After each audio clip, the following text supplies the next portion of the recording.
Kilalanin natin si Coco Martin, o si Rodel Pacheco na Sianceno sa tunay na buhay, na mas kilala rin ngayon na tanggol sa Batang Quiapo, ay ipinanganak, noong November 1, 1981, sa Santa Cruz, Manila, nina Maria Teresa, at Ramon na Sianceno.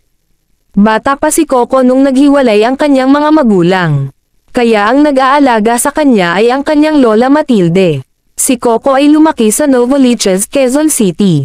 Siya ay madalas pumunta sa Quiapo Church, upang samahan ang kanyang lola.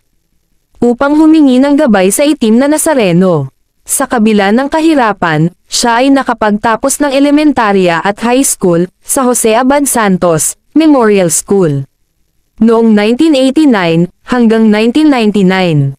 Nakuha naman ni Coco ang kanyang degree, sa Hotel and Restaurant Management, sa National College of Business and Arts, sa Fairview, Quezon City. Upang matustusan ang kanyang pag-aaral, si Coco, ay nag-distribute ng flyers. Naging barista, naging merchandiser, naging waiter, at naging driver. Pagkatapos ng kolehiyo, si Coco ay lumipad ng Alberta, Canada, upang magtrabaho bilang janitor, at bingo parlor. Pagkatapos ng 9 na buwan, siya na ay umuwi sa Pilipinas.